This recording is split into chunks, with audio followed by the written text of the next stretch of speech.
at great pace to be in the top 5. I've made mistakes.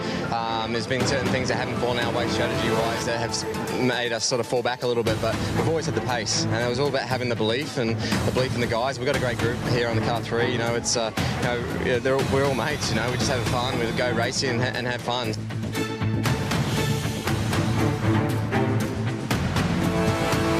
Seconds until showtime. It's just incredible. I worked so hard for a moment like this, and to win the greatest spectacle in racing, the biggest race in the world, with all my family here, my girlfriend, my backers, it's just, it couldn't be better, it's just incredible. 10, 9, 8, 7, 6, 5, 4.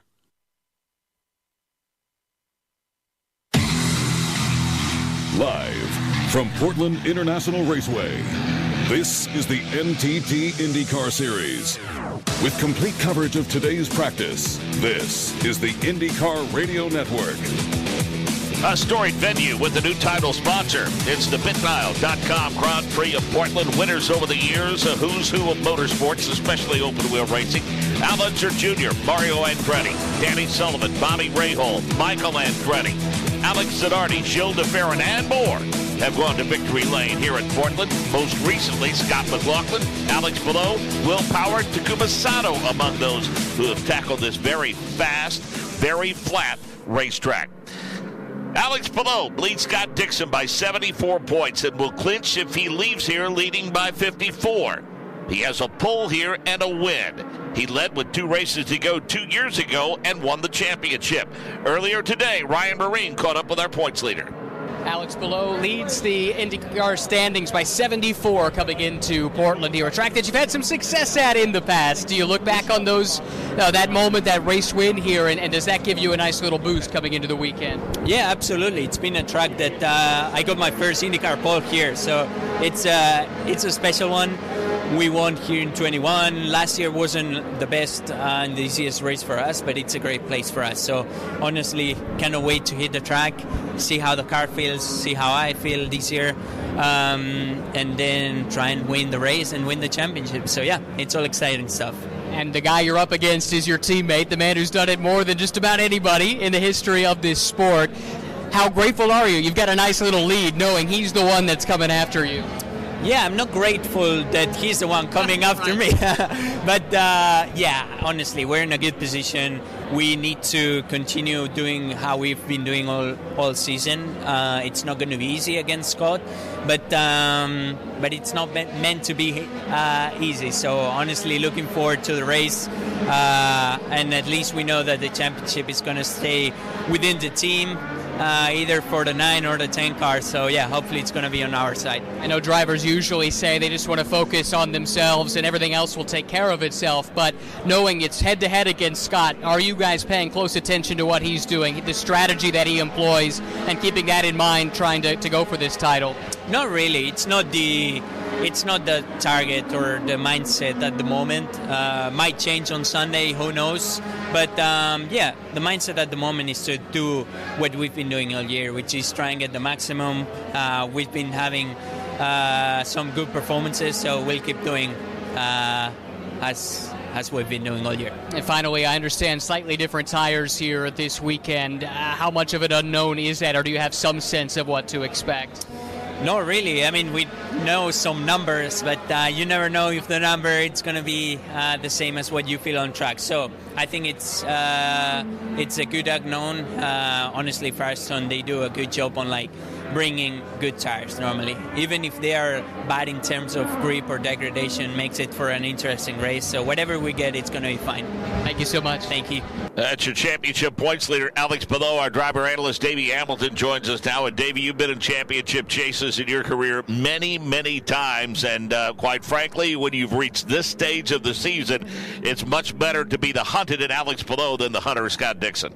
Yeah, no question about it, especially with the points lead that he has. That's, quite a points lead. I really think that he just does what he does, and that is just have a respectable finish, even, top 5. Dixon, we've seen him win the last couple of races on strategy. They could do the same thing here as well, but chances that may not be as good as it was the last 2 races. They surprised us a little bit. Didn't have the fastest car, but he's able to pull off those wins. I think if Palou just stays within contention of him, he's going to walk away here as our champion. Yeah, there's no question. He finished 7th a week ago at Worldwide Technology Raceway, and Davey, that keeps his string of races this season in which he's never finished worse than 8th, and you couple that with a win or 2, and that's how you win a championship. Yeah, absolutely. I mean, when you have a worse day of 8th a couple times throughout the season, that tells you that that's a good season, and that you don't even have to, he has some wins as well, but wins aren't as important as being consistently in the front, and that's what he's been able to do. Another thing, it's his teammate, Scott Dixon. They basically, coming out of the same team is kind of difficult because you share information. You know what each other's going to do. Now, strategy could play out different for both of them. It has the last couple of weeks. Dixon's team, Mike Holes, decided to go on a different strategy. It's worked out for him. Kept keeping Scott in that contention and points contention.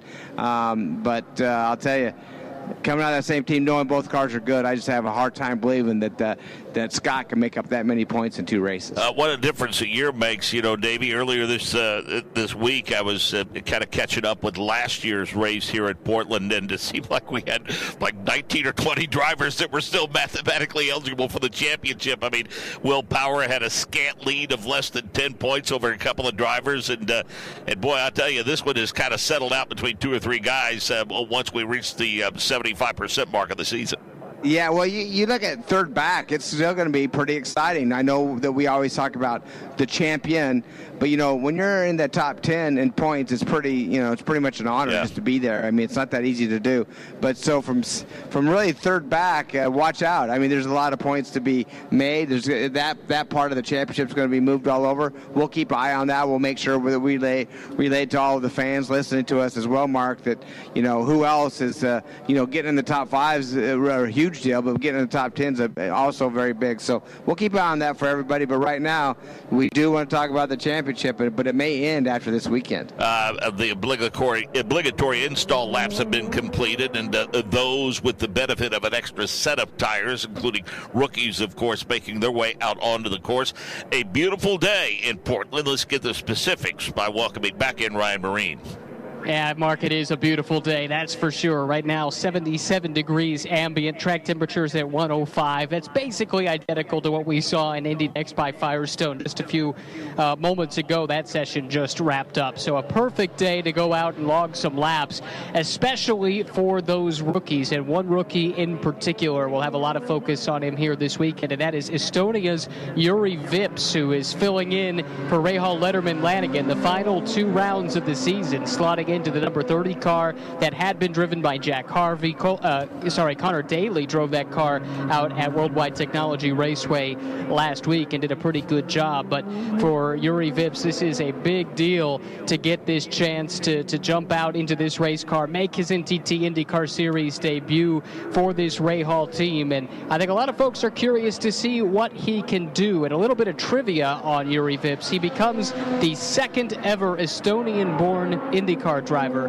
Only Tonis Kesemets had come from Estonia to make it to the IndyCar Series, or as it was at the time, Champ Car, to race the highest levels of open-wheel racing here in North America before Yuri Vips, someone who had a lot of promise that perhaps went a bit unfulfilled over on the European ladder system, looking to reinvent himself here in North America. Well, and too, Ryan, stay with us for a moment. I mean, it's not a totally foreign animal to him because he has had some testing opportunities.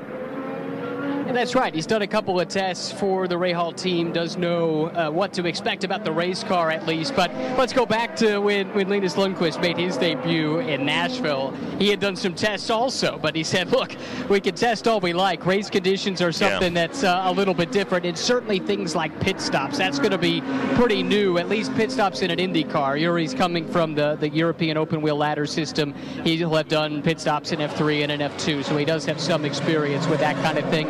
But just doing the whole protocol and doing it when it matters, doing it in race conditions, that's going to be the challenge for him here this weekend. And it's also worth keeping in mind, there's a lot of extra weight on his shoulders. This is a car that's fighting for one of the final spots in the leaders circle right now, and that's a tall order to put on the shoulders of a rookie, just like we saw for Linus Lundqvist when he was filling in for Simon Pagenaud over at Meyer-Shank earlier in the season. Yeah, well, that's a great point, and we have been discussing that, Davey, over the past several weeks of the season, basically the second half of the season, understanding how tight it is. Where it stands right now, 21st in points. By the way, we should make mention that 10 car of not the 10 car rather, but the 11 car of Ganassi Racing is not eligible. It currently sits 14th in points. So let's go to 21st in points, and the 20 car of Ed Carpenter Racing is 170 points. Meyer-Shank Racing's 60 is at 160 points, tied right now with the car that Yuri Vips is piloting this weekend at 30. Junko's Hollinger, they have had some not so good finishes over the past a couple of races, Davey. They have now slipped to 24th at 159 points, and the 29 of Andretti Steinbrenner Autosport has 156 points. That is their fourth entry, Davey, and that entry is grandfathered in. So if they get enough points, they would be eligible. That's correct. So it's a little mixed up there, just as you said, with the cars with eligibility, cars without eligibility. I think Michael has one that is grandfathered in, so that mixes it all up. But right now, I mean, I'd say there's three teams really going to battle it out to try to make sure that their car is that final one in, that leader circle. That's basically over $1 million that you can count on to have in your budget for the following year. Santino Ferrucci turned a couple of laps in the 14, but again, Stingray Robb, Vips, and Peterson, they are the rookies. Canapino a rookie. They get that extra set of tires, and they are certainly turning laps as we speak. Lots to cover in this session. Lots to cover in this weekend, in fact. There are yet more champions to be crowned over the course of the weekend, and Ryan Reen has caught up with somebody that can tell us more about that. That's right. That's our good friend Rob Howden, former member of this radio network, hopefully a future member once again. But, Rob, let's talk about the USF Pro Championships here this weekend. Championships coming down to the wire in the ladder series as well. Let's start with USF 2000. What's going on there? Who do you need to be keeping your eye on if you're coming out to the racetrack? Well, to be real, it's all about Pabst Racing right now. Augie Pabst's team has a chance to win a championship, both USF 2000 and USF Pro 2000. But the great storyline in USF 2000 is Simon Sykes. He's kind of been a journeyman driver. He's run with a couple of teams where he wasn't able to do full seasons over the last three.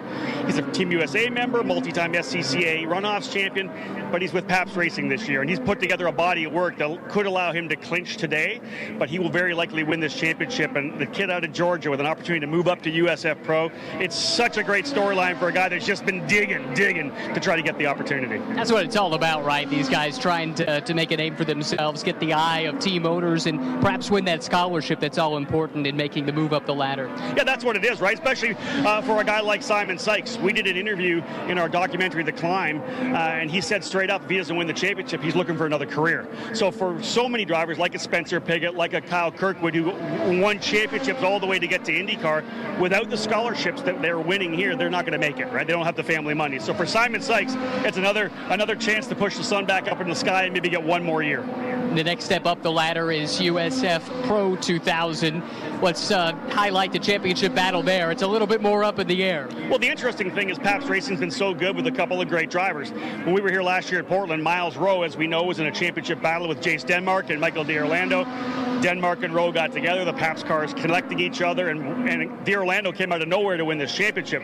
For Miles Rowe, strong start to the season, really steady through the mid part of the season. He has a chance to clinch it today as well. Race 2 on Saturday, race 3 on Sunday. So for Miles, huge, obviously, because he would be the first Black American to be able to win in this USF Pro Championships. And we move to Indy next. He's a talented driver, and I think it'll be huge if he gets the championship today. More likely tomorrow, but potentially today. We would be remiss if we didn't talk about the lowest rung on the ladder, and that is USF Juniors. They were in action last weekend out at Circuit of the Americas in Austin, and some big news coming out of that weekend. Yeah, second-generation driver Nicholas Giaffoni getting the championship there, 18 years of age for D-Force Racing. Similar deal. I don't think that he would have had enough money to go to USF 2000. He wins a scholarship from Discount Tire, part of our program with Anderson Promotions. He'll be in USF 2000 next year. He had the thing pretty much clinched just by starting race number 2 in Austin. Great young man for sure, and he's going to be a talented driver. I think will be an instant title contender next year. And I know you keep your eyes on Indy Next by Firestone as well, the top step of the pyramid that leads you to the NTT IndyCar Series. It's a great battle for the championship there. Christian Rasmus and Hunter McElroy, two guys you know from the USF programs, or as it was known, the Road to Indy. Well, the great thing for us is we take so much pride when we look at the grid, right? I think it's 15 of 17 drivers come through this USF Pro Championships. And to see Christian Rasmussen, he's trying to do what Kyle Kirkwood did, win on every level, right? USF 2000, USF Pro 2000, and now maybe Indy Next. And he's a great driver, as we know. Hunter McElroy's digging in there as well. We take a lot of pride in Louis Foster, who won USF Pro 2000 last year. But I like this battle between Hunter and Christian right now. They're two fiery competitors. There's still a couple of weekends to go. I think it's still up in the air. Rob Howden from the USF Championships joining us on IndyCar Radio. We'll close with this. Let's look ahead to 2024. What does the future hold for the open wheel pyramid here in North America? Well, I think first and foremost, we just announced that we're wrapping up our 14 years with Cooper Tires. It's been a great run with that organization out of Findlay, Ohio. We're going to move now to Continental for a 5-year deal. So new tires next year could change the setup notebook for everybody. But I think the big thing right now is we have so much momentum. Just like Indy Next is building drivers, our USF Juniors, we mentioned the first rung, only 14, maybe 16 drivers this year. We've added 4 new teams for next year. We're going to see 20 to 24 cars in the first rung of our program. USF 2000 is a stalwart. It'll always be 20 to 24. But over these last second half of this season, USF Pro 2000, bigger numbers than we've had since we took over the series back in 2013. So I believe that 2024 is going to be the biggest program, the biggest overall entry list for the 3 series that we've had since we started back in 2010. And talent rich, correct? Oh my God, it's so deep. It's ridiculous, and especially with so many young drivers moving up. I couldn't really tell you who's going to win the championship. I think there's going to be a lot of contenders, but next year Pro is going to be crazy. Always great to chat open wheel ladder system racing with you, Rob. Thank you so much. Thanks, Ryan. I appreciate it. Mark? One of the best at what he does, for sure, and a valued friend, and no doubt, Rob Howden. And Davey Hamilton, you know what I have mixed emotions about is when I hear things like 18-year-old Nicholas Giafone is winning races, and when I have to sit up in the press box and watch DJ Hamilton win a Silver Crown race at Worldwide Technology Raceway. That means we're not getting any younger, old buddy. No, we're not getting any younger. These second, third generation drivers have grown up. They're getting the opportunity to get on the big stage, and man, what a great opportunity for them. And it's fun to watch, but you're right. It doesn't make us feel any younger, does it, Mark? 9 drivers have turned laps now, including the rookies. Let's see. Santino Ferrucci, as we mentioned, has turned a couple of laps. Ritas VK has gotten 5 laps under his belt. Christian Lundgaard has been out turning 6 laps, and we get the indication now that we're under the 1-hour mark, but about 58 minutes remaining on this clock, that we expect activity to be picking up. Okay, Davey, 1.9 miles in length, a little longer than that, less than 2, we do know that. Front stretch is 2,450 feet. The back stretch, 2,180 feet. There are 12 turns in all, 3 left, 9 to the right. And the first IndyCar race was June 17th of 1984. It is a road course, but if you're coming here and expecting elevation changes, you're coming to the wrong place. You're coming to the wrong place. It's as flat as you could get around this Portland International Raceway, Mark, and it's exciting. We're going to start. I'll give you a little lap around the track, and one thing for sure, this front straightaway is a dual-purpose front straightaway. It's also a drag strip. It's a currently active drag strip, so we come down this long drag strip, pit lane to the right, going down into turn 1. That seems to be the tricky one. It's not that hard to get to by yourself, but when you have cars all packed together trying to take advantage of getting track position, turn 1 seems to have a pretty big pile up at times. A lot of cars overrun that corner and overshoot it, but turn 1's a right-hander into a very super tight left-hander going into turn 3. Now, that's, like I say, that's action-packed when it's on starts and restarts. By the time we get to turn 4, Mark, still flat. As I would say, every corner on this racetrack is that way. Turn 4, 5, 6, basically just some S's going through there. There's some, you get the line through there. Once you figure that line out, it's pretty much the same for everybody, but you have to, there's a lot of throttle control, brake control through there. But once you get through 7, pretty tight right-hander onto turn 8, it's kind of like the front straightaway, or the back straightaway at Watkins Glen as a red flag comes out. Looks like that's for Rosenquist. Went off and that turn 11, it looks like, and found himself right against the tire barrier. It looks like no damage at this point. And then that is, I was getting to that part. Once you get through 8 and 9, like pretty easy. Turn 10, fast left-hander, but you want to carry a lot of speed through there as we're watching Rosenquist do just that, but then just a little too much getting into 11 and 12, and that's what happens. He hits the tire barrier. You slide off that outside, a lot of grass, hard to get it slowed down through there. Slides just so slightly into that tire barrier. Doesn't really hurt the car. Hits it pretty much head-on. It was pretty much slow. Looks like maybe a left front nose wing, but that's a lap around this flat racetrack, Mark, and it's challenging, but it's close, too, when it comes to lap times. And while we have this break in the action, let's hear from Rob Edwards. Yeah, a chance to chat with Rob here about a couple of different things. Number one, Colton Herta, the car you're looking after here. Colton did his install lap. He's now just climbing back aboard. So take us through what the run plan is. What do you look to accomplish here in this session? I'll try and get at least 2, maybe 3 runs on the black tires, and obviously get an initial balance, and then a couple of test items that we have. And then get the alternate tire on before the end and get a balance change between the blacks and the reds. Slightly different tire from Firestone here this weekend. So does that make this practice extra important to gauge whether or not the data that you've received from them backs up what you get out on the racetrack? Yeah, exactly. They give us a guideline of what the difference between the tires are, but we need to find out for ourselves. You're a busy guy this weekend, also looking after the Indy Next by Firestone program. We just had a practice for them. You've got a driver and Hunter McElroy who's very much in the championship mix. How do you try and split your time between all your different jobs and priorities? Well, try and leave the Indy Lights program to the guys that know what they're doing over there, and the same with the IndyCar program over here, right? I mean, I'm just sort of, the umbrella over both, trying to make sure that if there are any issues, we address them. But Lights Pro or the next program's in good hands, and obviously need to get a win this weekend with Hunter to take that to Laguna. And finally, I think your team, Andretti Autosport, might be the only team that's already raced here this year. You had Jake Dennis on the Formula E pole. He finished second in that race here at Portland earlier this year. I can't imagine there's too much carryover, but can you glean anything from what you experienced earlier this summer?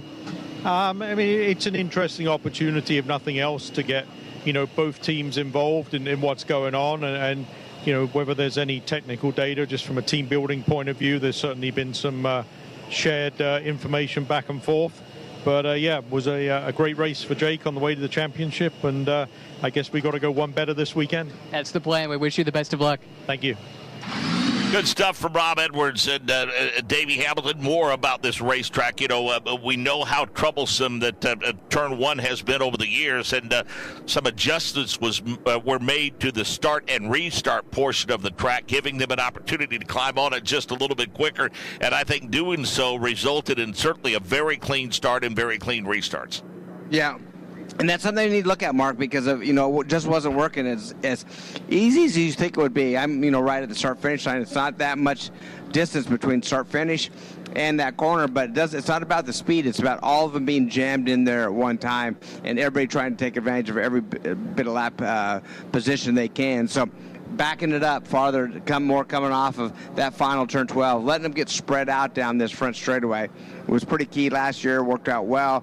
Not as many people had incidents down there, or I should say contact, but one thing that still happens, they still want to go in there hot, and if you go in there too hot and you overshoot turn 1, there's a little chicane system set up by cones that you have to maneuver through before you get back on racetrack, just so it's not a big advantage, because if you're able to go straight through there, huge time advantage. So you have to do a bit of work through there right now to slow your car down, make sure you go through that obstacle before you come back on track. Well, the green flag is indeed out, and that means activity is going to pick up. And as you heard Rob Edwards reference, they all have a checklist, and that's what they're finding themselves working through right now as we speak. So, we see Joseph Newgarden among those coming out.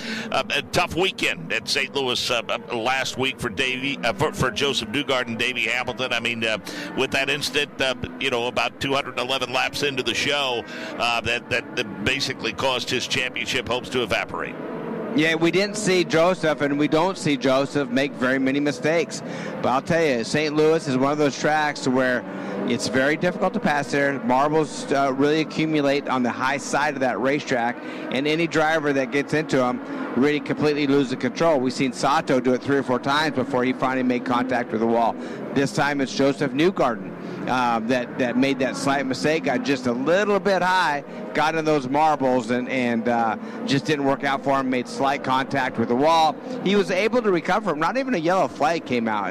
That's how slight he made contact, but by the time he got the car down on the bottom of the racetrack into pit lane, they did find some bent suspension. They weren't able to fix that car, as he said the entire time, hoping that he can get a few more laps in, but just didn't happen. Completely took him out of the points championship. We've been watching these cars make laps on our multi-screen monitor, and I heard you guys reference it during the Indy Next session. You know, one of my favorite portions of this racetrack, what I always pick out where I think the cars look the fastest, and I would say at the exit of turn number 8, the approach to 9, and that little switch back there from 9, 10, and then on to 11, where we saw Felix Rosenqvist go off. I think that's one of the places where these cars look the fastest. However, you build yourself up into a false sense of security, Davey, if you carry too much speed through turn number 9 and 10, because as Felix Rosenqvist found out, that curbing can really upset the balance of the race car.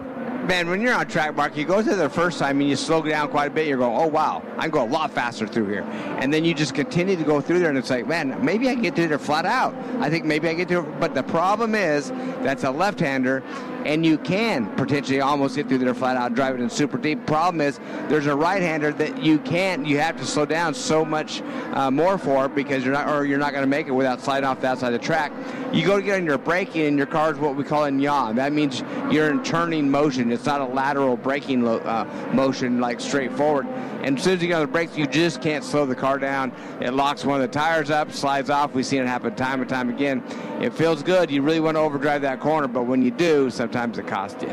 17 of the cars entered have turned laps now. We expect that number to go up. Christian Lundgaard right now is the quickest. He's turned a time at 59.983. His fastest time is 59.059, by the way. Pato O'Ward is second. Armstrong is third. VK is fourth. Rosenqvist fifth. Peterson is sixth. Canapino seventh. Eighth is Rob. Ninth is Blomqvist. We'll talk more about that. He and Vips running ninth and 10th right now. Newgarden 11th. Grosjean 12th. Hunter Ray is 13th. 14th Ferrucci. 15th Malukas.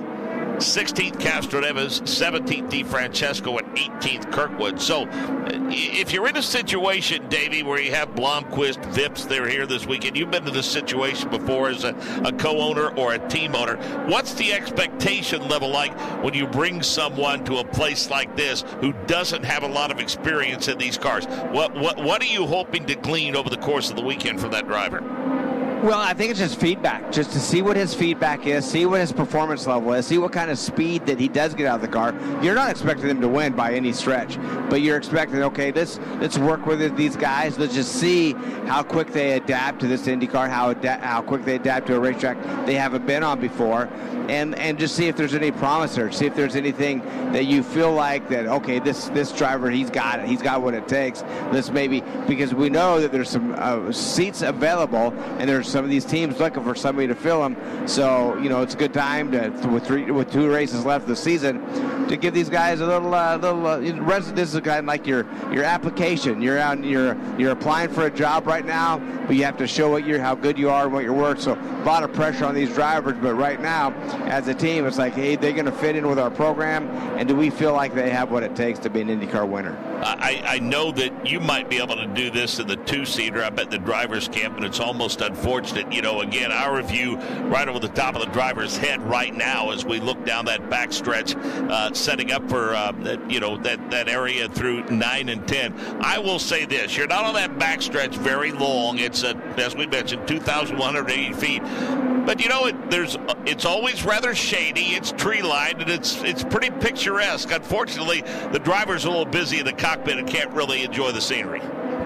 Well, yeah, you're never going to enjoy the scenery. You're plenty busy, as you said, just under 2 miles on this racetrack with these 12 corners. Doesn't give you a lot of time for relaxation, and you want to make sure that you always see one of the cars off. Looks like the 20 car is slid off the track. Where that's Ryan Hunter Ray in that bitnow.com car. By the way, there's the sponsor of the event this weekend, hoping to have some good success. You got to remember that Ryan was hired by Ed Carpenter to try to help that team out. Put a veteran in there that's he's a former 500 champion, a series champion.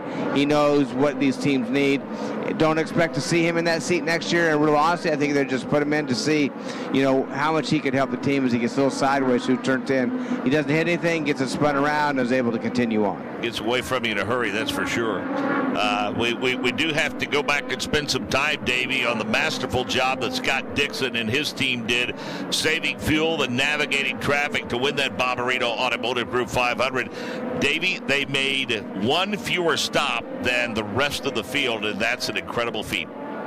It's an incredible feat, and you got to look back at that and go, now how did they do that? And basically what Scott did that first stint, you're in a lot of traffic. He just held his own at the first of it, and then once the tire dag kind of kicked in, it was just hard to pass. It was hard to have track position there. He saved fuel, made that 65 lap number, which was pretty incredible that he was able to make that number. And once they knew that they could do it, he continued doing that just to make sure that you could run just a little long. So a few yellows helped him out.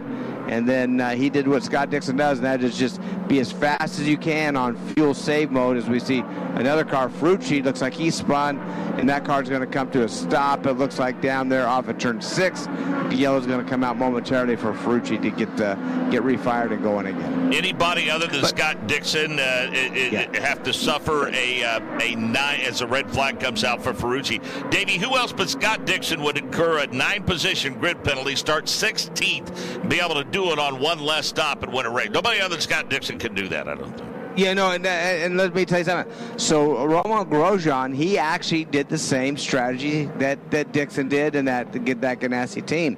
He was on the same strategy. So, later in the race, I started looking at it going, they're going to make it. They're going to make it on fuel. So that puts those two drivers at one last stop.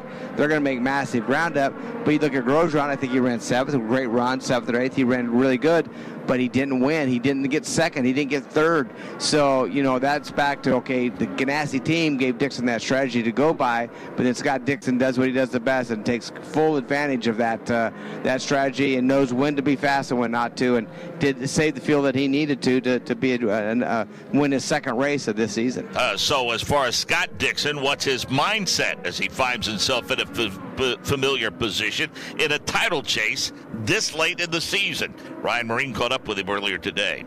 Scott Dixon comes into Portland trailing his teammate Alex Palou by 74 points with just a handful of races left. How much do you think about the points at this point, or are you just out there trying to maximize your weekend and let the points fall where they may?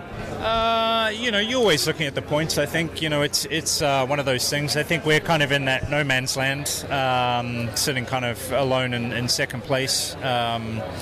There's always a possibility, so, I've been into some pretty interesting finishes or finales. Obviously, no double points and things like that simplify things a lot more. And, I think 9 times out of 10 it never really changes the outcome anyway. But, excited, for the strong finish that we've had so far. But we're in a fun position where we don't really have to think too much about points. We either, just come here and try to go for race wins. With that said, if you try and attempt something perhaps on the strategy side to try and make a jump on Alex in the points, how simple is it for them to cover you off and kind of replicate what you're doing? Is that something that even is really an open possibility for you?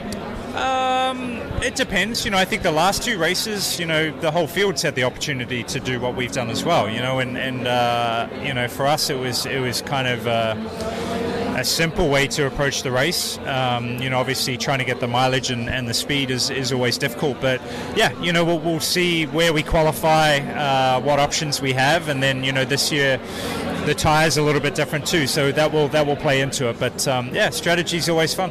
What do you expect from the tyres here this weekend? A little hard to know. I think maybe the red has been the favorite, I think, the last few years, and maybe that won't be true this year. So Sunday weather looks pretty cold, so maybe that brings it back into play or not. But a lot of the time you kind of got to just wait and see. Finally, 2 straight wins. That's hard to do in this series. Did you know?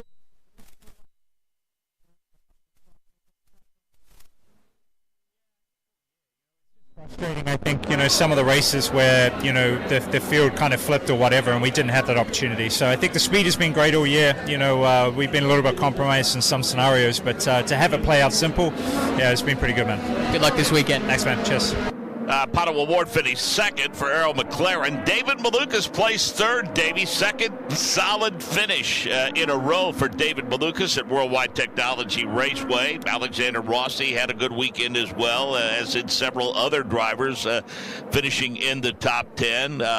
Felix Rosenquist with a solid run. Will Power the same. Rinus VK an 11th place finish for Ed Carpenter Racing. Roman Grosjean was 12th. Santino Ferrucci finished 13th.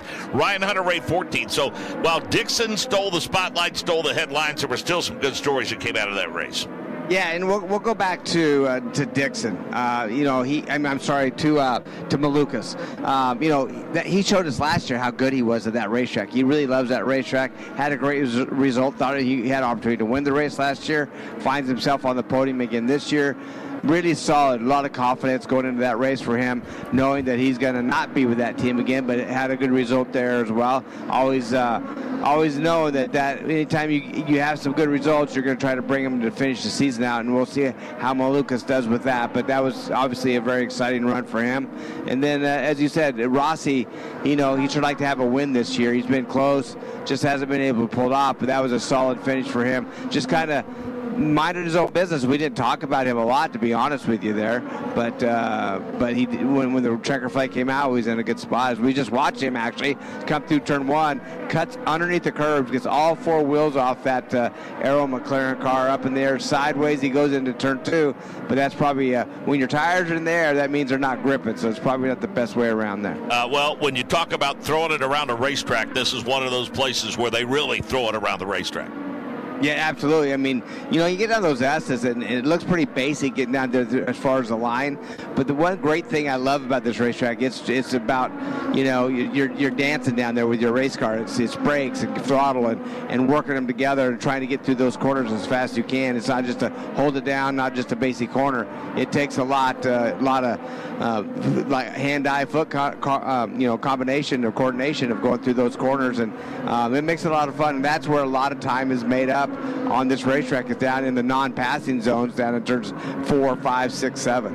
Good friends at Firestone sponsor the Pit Performance Award. Davey goes to the team with the best totals at the end of the year. That's been a pretty good battle over the last couple of races between Will Power's group and the Wolfpack for Scott Dixon. Power comes into this race weekend with a little bit of a lead, so that team looking to hold serve on that. But let's go to the engine manufacturers championship, Davey. A pretty good weekend for Chevrolet. Needless to say, they racked up 90 points to 63 for Honda, and to say that one's close is a bit of an understatement. Honda with 1,267 points to 1,256 points for Chevrolet. The issue is right now Honda seems to have had more success on the road and street courses. That's how we close out the season, but there's no question that Chevrolet has had plenty of stroke on the ovals this year. Yeah, last weekend when we're sitting there in that booth watching them, Mark, and we were watching that point championship, at one time Chevrolet had it out to a 3-point difference. And then, obviously when the checker came out, it is what it is. It gets close within that 20, 30 points. But that's how tight it is, as you said. And we remember Honda had some grid penalties last weekend, so some of their drivers weren't eligible for manufacturer points, and that didn't help them out for that last weekend, allowed Chevrolet to catch up. So right now, super important for Chevrolet to give it all they have to try to make up the points in these last two races. As it sits right now in practice, Pato O'Ward with a Chevrolet, he's on top. But the next four in line are Hondas before you get to McLaughlin in 6th, Rosenquist in 7th, and then the next Chevrolet after that is 14th. So just 13th. Rossi just went to 13th. So a lot of Hondas up front right now in this practice session. Well, Chevrolet buoyed a bit by the fact that one of their drivers, Scott McLaughlin, was a winner here 1 year ago, and Will Power has won here as well. Yeah, Will Powers, we were watching him. It's just, as you mentioned, going underneath Malukas down into turn 1. He had some issues last weekend with, matter of fact, the two you talked about, McLaughlin sliding off a pit lane in a practice session, sliding up onto the racetrack. Will Power had to avoid, gets into the wall pretty hard, and then here comes Ericsson and collects him. So wasn't too happy. Things weren't going his way. They had to completely rebuild those race cars, get them back on the grid for Sunday. No practice in those cars from the time they had a massive wreck to putting them back together. But Will Power did a good job. Both of them actually did a pretty good job of surviving that race, getting all the points they could. But that's the luck that he does not need here for the last two events. 36 minutes remaining in this session now. Alex Palou, the latest to go P1 at 58.917, a 58.933 for Award, and Dixon at a 59.046, Lundgaard at a 59.059, Roman Grosjean, Scott McLaughlin, Kirkwood, Rosenquist, DeFrancesco, and Armstrong the top 10. Ray Hall, Malukas, Rossi, Ericsson, Canapino through 15th, Castroneves 16th. VK 17th, Power 18th, 19th to Eilot, 20th to Peterson. Vips, Ferrucci, Robb, Blomqvist, Hunter Ray, and Joseph Newgarden again with 36 minutes remaining in this practice session. Davey, I would imagine if you are of the variety that enjoy driving a quote-unquote loose race car, you're probably going to be pretty fast here. Yeah, that's one thing that you need to have. You need to have that front end not sliding. You need it to be turning really good. You have to have that back end being able to carve those corners. I don't know if loose is an answer, but you can't have the front understeer. Just waste too much time here. You need that back end to be free. Make sure that it's carving these corners. Biggest thing is make sure that you get power down without wheel spin, and that's the key. Power down. When you push that throttle, you want the tires to follow, and make sure that you get all the grip you can coming off these exits. Let's go to pit road. Check in with Ryan Marine. Got a chance to chat with the newest Chip Ganassi racing driver, and that would be Linus Lundqvist. Big smile on your face and plenty to talk about with you. But I just want to go to the timeline of this deal. When did you and Chip and Mike Cole start talking, and how quickly did this come together? I mean, I've been harassing these poor team bosses and principals for a very long time. So I think we started back talking, over 2 years ago. And, slowly everything just progressed. And obviously after Nashville, everything kind of, took a step up. And I think that's when a lot of these teams up and down this paddock realized that, all right, the kid's not too bad. And, I'm incredibly happy and proud to be able to stand here today after I have a contract. And, big thank you to both Chip and Mike for this opportunity. I can't wait to get going. And not just to stand here, but actually you're in the Chip Ganassi Racing Scott Dixon pit box. You've been on the radio listening to the master himself on the radio with Mike Cole. Admittedly, we're pulling you away from that a little bit, so we won't keep you too long. But what is it like to be fully ingrained with this team now? Does it start to sink in that, this is really happening? Yeah, it is very, very cool. These are drivers and people within the team that you've been looked up for, you've been looking up to for a very long time. So now to be able to, watch them very closely and learn from them, it's cool. It's very, very cool. And, for the first time, I'm actually excited to be at a racetrack and not driving. I look forward over these next couple of weeks to learn as much as I can and obviously learn from the best. Has the team welcomed you in? And if so, what's it been like rubbing shoulders with the likes of Alex Palou and Scott Dixon and Marcus Ericsson and Marcus Armstrong for that matter? Yeah, no, it's been great. The team has been very, very welcoming. I think we're all very excited, and I'm just walking around with a big, smile on my face and trying to get everybody's name, and just watching from the outside how the team operates and kind of where and how I fit in all this. So yeah, it's exciting. We got a red flag on the track right now. Ryan Hunter-Reay evidently off track and bringing out this red. We're speaking with Linus Lundqvist. Just a couple more things for you. Take us through the roller coaster ride that has the last 12 months has been. If you go back to winning the championship in Indy Next last year, it sure looked like you were on your way to IndyCar. Then you found yourself on the outside looking in, and now here we are about 12 months later, and you're with the best team in the paddock. Yeah, I mean, even turning back 12 months is a long time, but even turning it back only 5 or 6 weeks, my life has had a big turnaround, going from not having anything to race to firstly making my IndyCar debut, which was incredible, to have done 3 races, and now a couple of weeks later I sit here with a contract with Chip Ganassi Racing. So it's unbelievable, and that this year it was tough, very, very tough mentally, of not getting a ride and still trying to be at every race, trying to make sure that people won't forget you. So hopefully now it's kind of where that has been paid off, and I'm so excited of getting a good crack at it. Do you think this deal with Chip would have been possible if Mike Shank hadn't given you a shot earlier this year? No, I don't think so at all. Obviously we've been talking for quite some time, but I think, like I said, that Nashville and Indy performance from us, I think that usually. Or I think it turned a lot of heads. And obviously when you're good in junior series, that's one thing. But when you show that you can be fast in the big boy series, I think that's a good statement. Sounds like Scott's getting ready to go out, so let's let you get the headset back on. Congratulations. We're all really happy that this has worked out your way. Can't wait to see you at a Chip Ganassi Racing IndyCar next year. Yeah, me too. Thank you.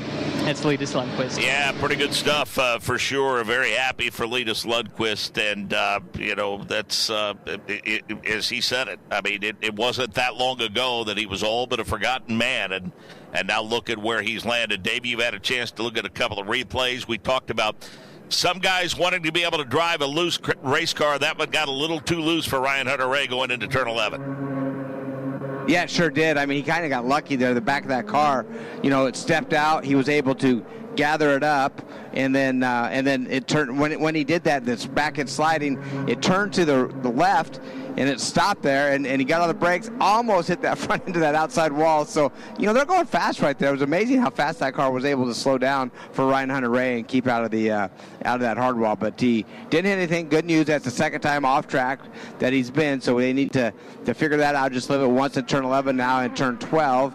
So hopefully they'll go work on that car a little bit for him and try to get a little quicker. By the way, as I said, this is the BitNow.com event, and he's in the BitNow.com car, so hopefully they have some good results and some little luck with that Ed Carpenter racing team throughout this weekend. 30 minutes remaining in this session. We think within that 10-minute mark, when we get to 10 to 15 minutes remaining in the session, that's when some of those alternates will start to make an appearance as they get ready to set up that car for qualifying, which takes place tomorrow. Below, Award, Dixon, Lundgaard, McLaughlin, the top 5. Grosjean, Kirkwood, Rossi, Rahal, and Rosenqvist, the top 10. Right now, it's a 58.917. Nick Yeoman joins us now, and Nick, of course, you had a chance to be front and center and call that championship for Linus Lundqvist. And what a wild and woolly turn of events, and what a roller coaster ride it's been for that young man. It's just amazing, Mark. I mean, I equated it when I talked with Davey during the Indy Next show earlier as he kind of hit the lottery, because Linus Lundqvist was looking like a guy who was going to be left on the sidelines when it all shook out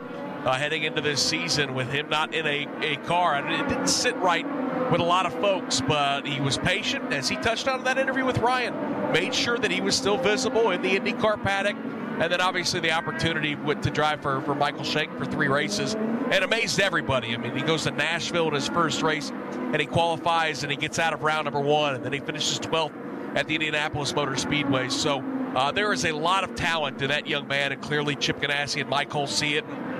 Just another classic example, Mark, of just a guy looking for an opportunity, looking for a chance, and he's picked it up and ran with it. We've been watching him for the last several years. It starts back that he came over to America and ran to the Formula America championship and dominated that.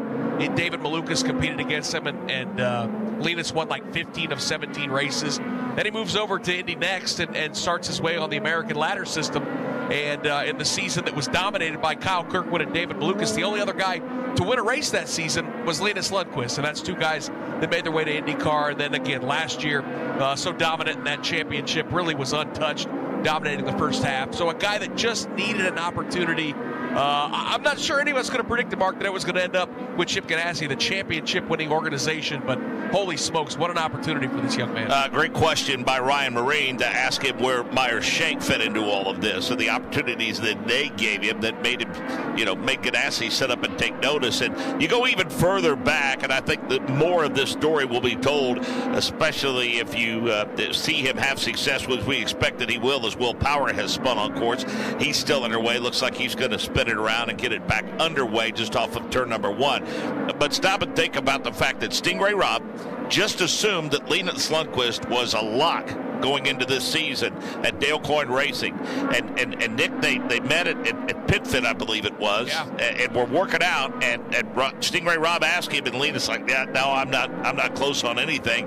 Next thing you know, Stingray Robb's able to put a deal together. Yeah, that was Stingray's cue to, I better pick up the phone, and because there is still an empty seat. So, no, it was when the music stopped at the beginning of the season and all the chairs were taken. It was Linus Lundqvist on the outside looking in. And again, no disrespect to Stingray Robb and Benjamin Peterson.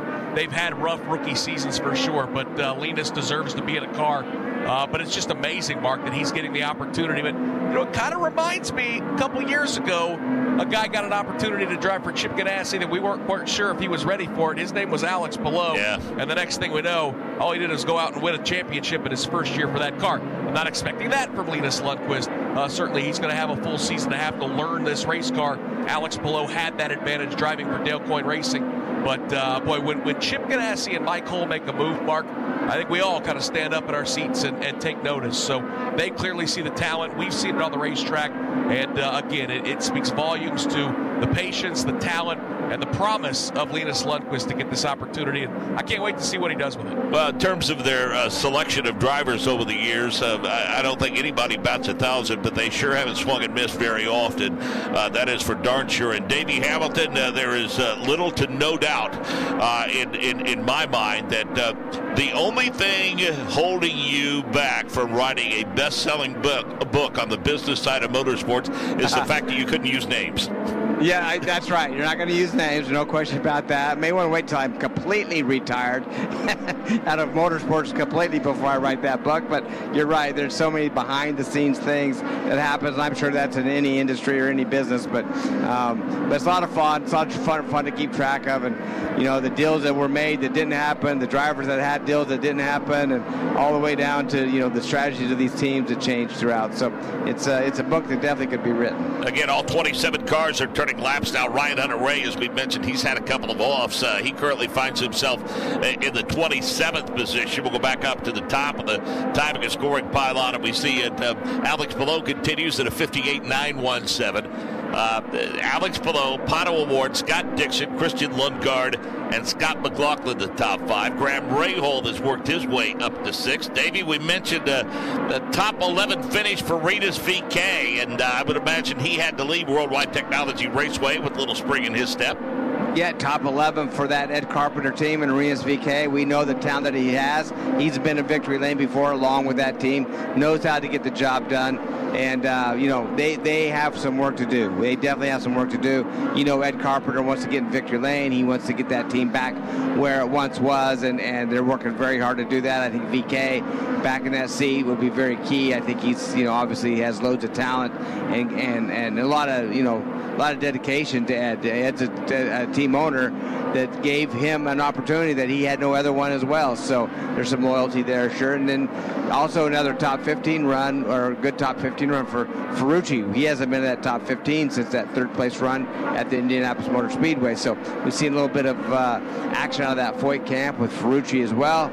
A good finish there, and hopefully that can continue on. Right now we've seen him go off with a spin. He sits 24th currently, but as you said, VeeKay P7 right now, pretty good run so far here at Portland. And we'll talk more about that technical alliance that they announced last week with Team Penske moving forward. But back to Rinus VeeKay. Davey, it's incredible to think he now has over 60 career starts, all of those with Ed Carpenter Racing, and I don't think he's come anywhere close to hitting his ceiling yet because he's just 22 years old. Yeah, and we forget that. He's 22 years old and has that many races racked up. Like I say, Ed gave him opportunity of a lifetime as young as he was to get an IndyCar, really have faith in him, and that's why I think the loyalty's there. I think VeeKay would love to stay with, kind of like Dixon has with Ganassi, stay there for his basically his whole career, but he does want to win as well. So that's where Ed on the backside is working really hard to make sure that they have the proper race car underneath Rinus. They want to get back in victory lane. They want to be contenders with Roger and Chip for sure, and they're working hard to do that. And speaking of Rinus VeeKay, among those 60 starts are 3 consecutive front row starts for the Indianapolis 500. Let's get more from Rinus VeeKay. Ryan Marine caught up with him earlier today. Rinus VeeKay coming off a strong run at the Oval at Gateway in St. Louis just 1 week ago. Much different challenge awaits you here, and it is, of course, the BitNile Portland Grand Prix. You drive for the BitNile team. What comes along with that? Any extra responsibility on your shoulders here this weekend? Well, we've got a few more appearances, that's for sure, but no, it's very cool. It's very special. It's my first time having my car sponsor be a title sponsor, so I know Ryan has had that opportunity before, but it's very special, very nice, of course, and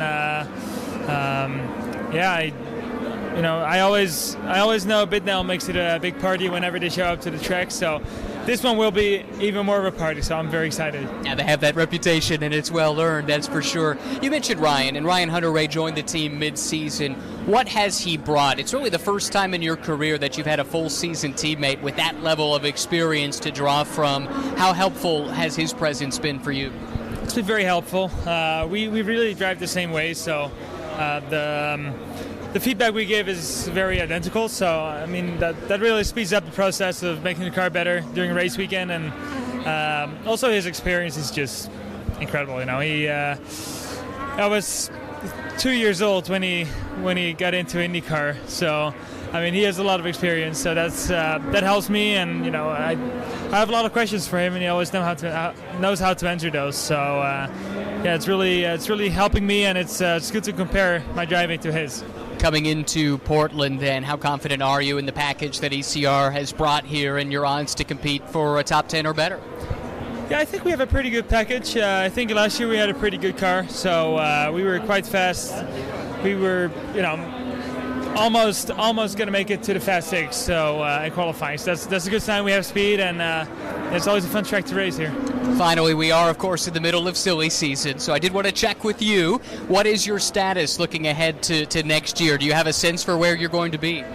Well, I got another year in my contract with ECR, so yeah, that'll be it. Well, we know that contracts aren't always what they're made out to be, so did need to check in with you. Really appreciate the time as always, Rinus. Hopefully you have a good weekend here in Portland. Thank you.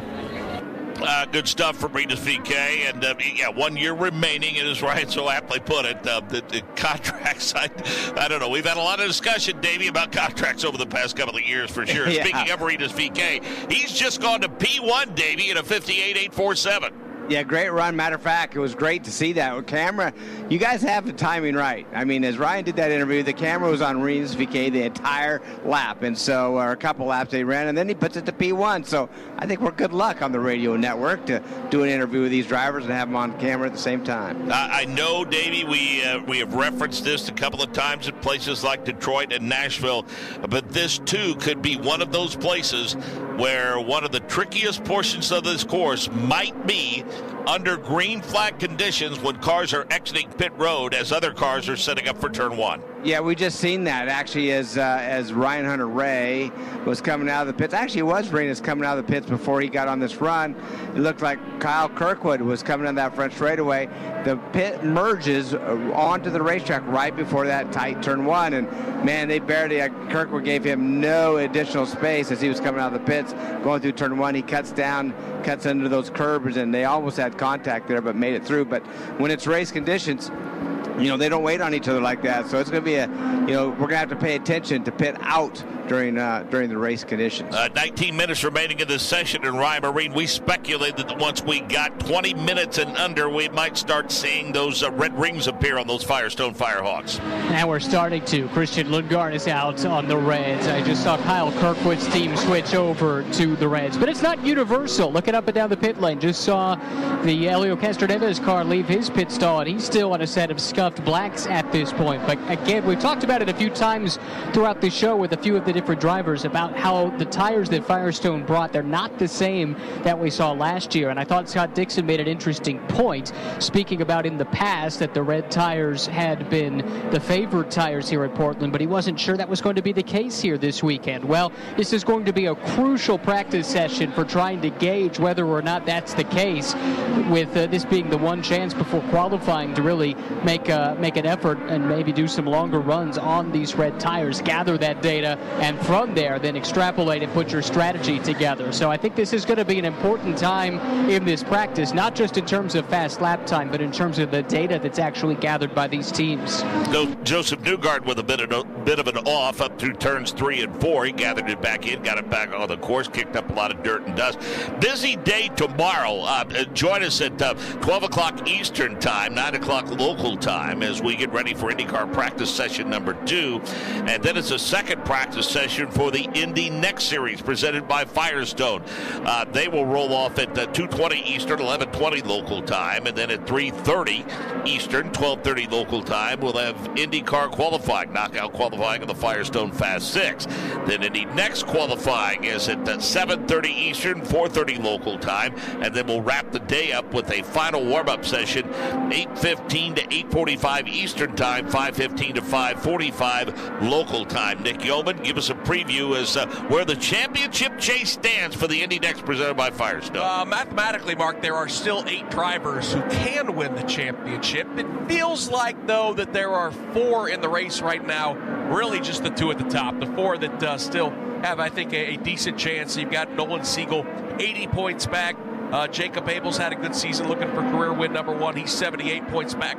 But really, I think the focus is on the top 2. Christian Rasmussen enters the weekend as the points leader, 50 markers over Hunter McElroy for Andretti Autosport. Good, clean practice session earlier today. Rasmussen, right at the end of the practice session, jumped right back to where he has been for much of this season at P1. He's having a tremendous year. Won a race at Laguna Seca a year ago, so we're hitting a good stretch of tracks. And I think, Mark, we both walked away really impressed with how he ran at WeatherTech Worldwide Technology Raceway a week ago in St. Louis, when that car got loose and he fell to about 3rd, and he gathered it back up and stormed back to another race win. It was his 4th season. So Christian Rasmussen looks like the championship is in his destiny, but we got a doubleheader at Laguna Seca, so still a lot of points on the line.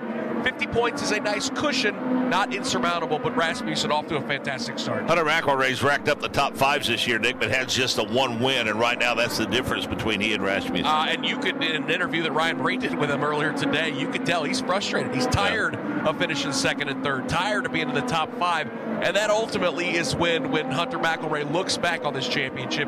If he doesn't get hot here and ends up in 2nd, that's where he's going to look back and think, boy, if I needed to turn a few more of those 4th and 5th place finishes into 2nds and ultimately race wins. Rasmussen has done that. Again, leads the series in poles, leads the series in wins, leads the series in podium finishes. So McElroy's been very good, very consistent, and a guy that I think we both hope gets a chance at IndyCar. Great personality and a good young driver, but Christian Rasmussen's been just a little bit better this year. Turn 1, Davey Hamilton. We watched driver after driver after driver. The right half of that car is going to the right of that curbing, and that is a very dangerous, very precarious approach, because there's some Armco that's very, very close. And boy, I'll tell you that we just watched Colton Herta get a piece of it, and I don't think he'll be the last one if those drivers are going to continue to take that route through that turn. Yeah, that was last year on Colton Herta, I think. It may have been this year. Oh, yeah, you're right. Maybe it is currently that he did hit that. But, boy, it was, you have to be careful. Yeah, it was last year. But I see so many drivers, Mark, as you just mentioned, every driver's cutting completely under the curbing and almost into the Armco barrier below. I mean, it's just, we've seen Rosenquist, we've seen Kirkwood, with just an inch to spare between the right front tire and that Armco. And I even thought last year, but maybe the track needs to make that curbing go all the way into that Armco to keep those drivers a little bit farther off of it, or number 2, get rid of it completely. If they're already down there, don't even have the curbing. Make it so the cars don't jump in the air. They're already using that area, so maybe just eliminate it. Well, we've got about 14 minutes remaining in this session. We just saw the 77 of Ilott. Davey, he had a big off. Yeah, he had a big off down there in turn 6 going into turn 7. Slid off, was able to, it's grass down there. He was able just to keep it kind of somewhat pointed straight, got back on racetrack, got on all 4 tires there, jumped back onto the racetrack. He's going to pull it on pit lane right now. He still has those black primary tires. I expect they're going to come in, do a quick little check, put the red alternates on, and go out and try to cut a lap. As Lundgaard, Kirkwood, VK now has red tires on, but he set that lap with blacks. So Lundgaard and Kirkwood, they beat VK in time, but they had to do it on the reds. And I like to say VK's on there, but that time that you see was set on his black tires, so we expect him to go a little quicker. As Pelot and Pato O'Ward, all top 5 were on the red softer compound tire. 58.178 is where we are right now. Kirkwood is second quick. VK, Pelot, and O'Ward the top 5. Armstrong, Rahal, Dixon, McLaughlin, DeFrancesco the top 10. Grosjean's 11th. 12th is Rossi. 13th Malukas. 14th Canapino. 15th is Rosenquist. 16th Power. Herta, Ericsson, Eilert currently 19th. We just described his off. Peterson, Newgarden, Vips, Castro Neves, Robb, and Hunter Ray through 25th. Ferrucci, Blomqvist, 26th and 27th. Callum Eilert, season started with plenty of promise, Nick Yeoman, but the second half of the season has not been kind for the 77. Yeah, and we've seen him off the racetrack a couple times in this practice session, and you're right. I mean, so strong at the beginning of the season for Callum Eilert. I mean, he really looked like a guy that could contend maybe for a top 5, top 10 in the points after the start of the season with some strong results, like a 5th at St. Petersburg. Did a really nice job at the Oval at Texas Motor Speedway. Of course, the Oval is still very foreign to Callum coming over from Europe, but since then, Mark, I mean, really a couple 12th place finishes in the Indy 500 and at Nashville, and outside of that, I mean, a lot of trips outside of the top 15. So for that Hunkos Hollinger team, who's trying to build something, right? Like, they entered the sport for the first time a couple years ago. Big step for them to go 2 full-time cars. I think they were hoping to show a little bit more promise because they simply haven't met the expectations of what they did first couple weeks of the season. And I know that's got to be as frustrating for Callum as it is for Ricardo. And Racer Magazine reporting he might stay put because there might be a technical alliance in the offing there. Yeah, there's some talk that the Chevrolet teams, we saw it already with Team Penske and A.J. Foyt establishing an alliance. There are some rumors that Hunkos Hollinger may reach out to Zach Brown and Arrow McLaren and form a bit of a partnership there as well. So, we've seen it, Mark. I mean, right now, nobody's touching Chip Ganassi Racing. Alex Palou has had this championship seemingly locked up for a couple months now. The only guy that's gotten hot to challenge him is his teammate. So the Chevrolet teams are saying, hey, we got to do something. So we're starting to see some partnerships and some technical alliances formed as everybody's trying to get a little bit faster. And under 11 minutes to go and in this session, and Lundgaard continues P1, Kirkwood, Palou, Award, VK, the top 5, Ericsson, Armstrong, Vips now up to 8th, Rahal 9th, Dixon in the 10th position. And Davey, we talked about that alliance that was announced between Penske and Foyt, and that actually goes back a little bit further in the summer into July. But I think the bottom line is this. I mean, am I correct in assuming that you shouldn't expect immediate results out of an alliance like that? Because, that information, while it's being shared, you've got to be able to make that connection, and that information has to be able to translate back and forth. You get a couple of races under your belt, hopefully do some off-season testing, and we'll see how well we'll have a better idea of how this alliance might work out once we get to next season. Yeah, and those alliances, there's so many different ways you can alliance and team up. And I think the best way to do it would be that Penske actually would be in charge of the damper program. And that means they'd be supplying the Penske dampers that they run on their race cars. Then they would have their engineer and a DAG guy join the Foyt team, basically on a full-time basis. Basically, when I'm talking that, they go to the shop every day. They really work on that program. If it's not that, and it's just say, hey, here's some shocks, don't know, just run these shocks, and they really don't know where they are. I don't know that that's really going to be a huge benefit. Like I said, there's so many different ways you can go about it, but I had the experience when we were with Harding Racing doing an alliance with Andretti and Colton, and at that time they brought a couple of Andretti guys over. They were in the shop side by side with us every day. It was just when they came to work, they didn't go to Andretti shop, they came to the Harding shop. So, and it worked. We won 2-3 races, had some poles, things worked out, but seems like that alliance is kind of the same with Meyer Shank. Hasn't worked out quite as good, kind of through the rumor mill that Andretti did build some new dampers, some new shocks that they didn't have enough for the Meyer Shank team at that time. So there is an alliance there, but if you don't have the exact same stuff, it's a little bit difficult to work on. So it's hard. It's very hard. And, the only way you fix all these alliances, it's all about the shock program, I promise you. It's the shock damper program, and that is put a spec one out there. I don't see them ever doing that. So right now these teams have to try to align and find their weak points to try to make them stronger. 8 minutes to go in the session, and Nick Yeoman, that you talk about Meyer Shank and the technical alliance that they have. That sounds to me like, again, according to Racer Magazine, there might be an alliance in the offing with Felix Rosenqvist as a driver. He'll depart Arrow McLaren. It's interesting, you go back a year ago and how passionate Pato O'Ward was about the fact that he wanted him to continue as a teammate when the Alex Below situation cropped up, and he got his wish. And that 3-car team with Alexander Rossi, I think they would agree that they haven't been happy with their results this year, but been particularly frustrating for Felix Rosenqvist. Davey and I have documented repeatedly, Nick. Starting is not his issue. Finishing what he starts clearly has been. I get the feeling, Mark, that Felix Rosenqvist is one of the most liked guys in the paddock, because you're right, the results and this stint that may be coming to an end with Arrow McLaren here at the end of the season, it hasn't produced the results that he would like. Of course, got a win at Chip Ganassi Racing and moved over to Arrow McLaren. We thought, all right, he may be poised to be a championship contender, and it hasn't been the case, but he is a guy that you don't find very many in the paddock that have an ill will to say about Felix Rosenqvist. And I think if he does move over to Meyer Shank Racing, what a good addition that is, Mark, because they're going to be saying goodbye to possibly Elio Castroneves and Simon Pagenaud. We know Tom Blomqvist is signed up. He's going to be a full-on rookie.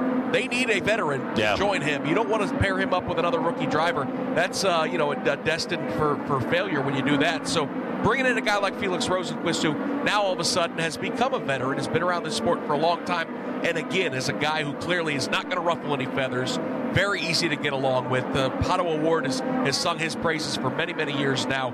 It's a move that, if it indeed happens, again, nothing official, just a report from Marshall Pruitt, it's a move that makes a lot of sense. And Davey, Nick hits the nail on the head with the significance of having a veteran to team with Tom Blomqvist, but you can't get much more veteran than Elio Castroneves and Simon Pagenaud is a pairing, and for whatever the reason, that one just hasn't worked out. Yeah, you're right. You had two veterans in there, but I think it's back to the Alliance. I just don't think that they had the dampers that the other team had, and that's the Andretti team. They you can't just make this up overnight. You can't just make it happen overnight. And if they're doing the R&D and they just didn't have any available, their cars are going to get it first. So it's sad that Elio and Simon were in those cars, maybe through that transition of a completely new damper style and program. But unfortunately, that it is what it is. And now, we still don't know where Simon stands after his accident in Mid-Ohio, had that violent crash there. We've heard from him on social media. We've heard that he's just not ready to come back, that he wants to, that he plans on to. But then we also now hear this weekend that they may have somebody else already in that seat. So where does that leave Simon Pagenaud? And without him being here and being able to connect with him, we just don't know that answer. 5 minutes remaining in this session. We just saw Colton Herta with an off, and Davey, while again, certainly some of these runoff areas are forgiving.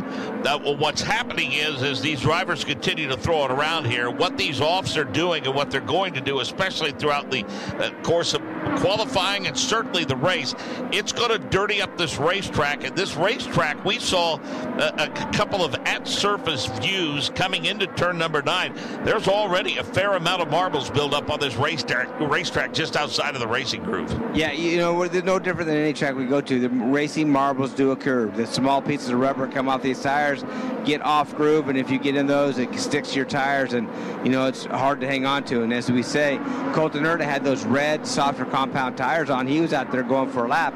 He only finds himself 21st. You got to remember, he's sat on the pole here before. He's been faster before. He's had the opportunity to win this race before. And so right now, whatever their program is, not good, being it's the 21st, as we see another car go off of the final turn 12, coming on that front straightaway. And it was one of the Uncos Hollinger cars, as we see Malukas and who is Lucas and Newgarden. Actually, I could get mixed up on the Newgarden which car he has, but it's that Hitachi car this weekend. They come very close in turn 3 of making contact. Yeah, I mean, we've seen several instances, Davey, of these drivers having the elbows out plenty wide in a practice session. Yeah, sure do. And, once you get these red tires on, you want to take full advantage of them. You want to try to get as much speed as you can, try to get to the top of the chart, see what the balance is with these alternate tires. So when it comes to qualifying tomorrow, and by the way, I just brought the weather up. When I first looked at it this morning, it showed like 40% rain on Saturday, and then maybe even 50 on Sunday. Right now it shows 0 tomorrow, Mark. Good news. These drivers and teams should be able to have their cars on the dry. The setups and the practices they're doing right now should be good for qualifying. And then a very minimal chance on Sunday. So it looks as of right now that it's going to be a dry weekend here in Portland. And again, Alex Palou needs, I think, 55 points when he leads here to wrap up the championship, Davey. And with the successes he's had here, with a pole to his credit, and also a win here, I don't think that's out of the question. And there's only so much that Scott Dixon can do. Yeah, there's only so much he could do. I mean, obviously Scott took a chunk out of the points last weekend at the St. Louis Worldwide Technology Raceway and took some points away. But man, Palou's won here before. We know that he's good here. He's P3 right now in this practice session. It's Lundgaard, Kirkwood, and Palou right now in the top threes. And Dixon, where do we find him on this speed chart?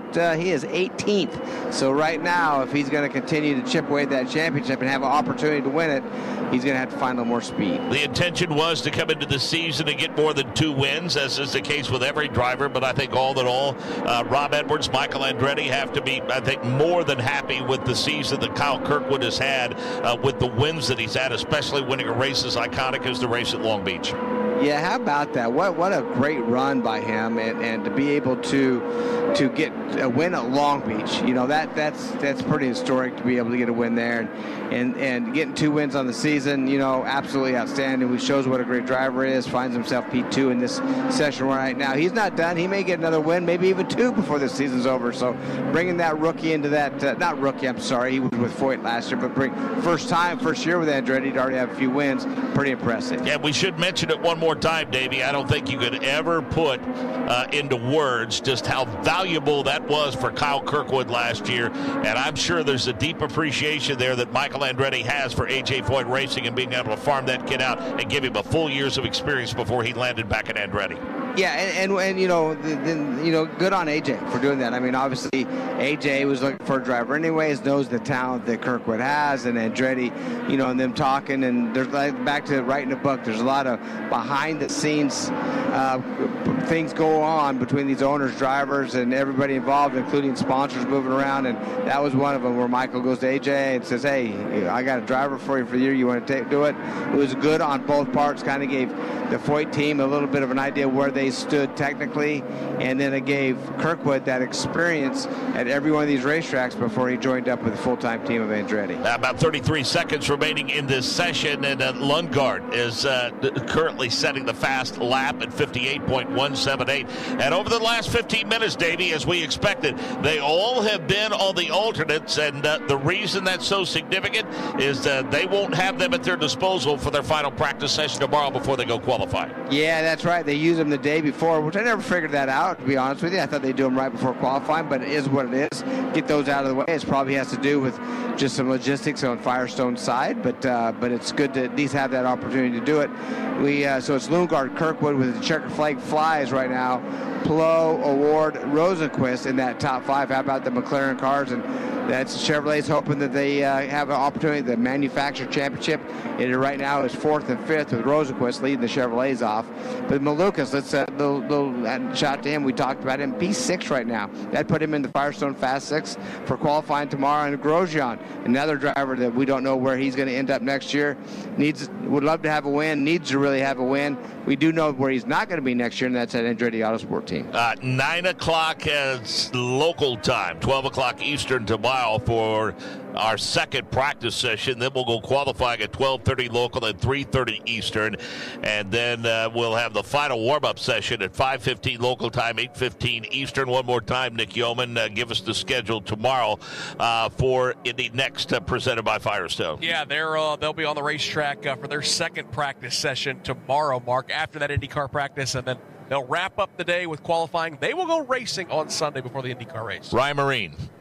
Let's hear from Kyle Kirkwood. Ended up P2 in the AutoNation Honda for Andretti Autosport. How happy were you with the race car on both compounds of tires? Yeah, fairly happy on both. You know, me and Christian were one of the first ones to go out there, I think, earlier on Reds, and I think the track would have even gotten better. So we feel fast. We feel really good. The 27 AutoNation car is once again really, really fast, and I feel like that's been the trend all season long. And this is a track that I really enjoy driving, and usually the tracks that I am super thrilled to go to, I tend to do a little bit better at. Maybe it's a little bit biased towards because we do pretty good at tracks like this.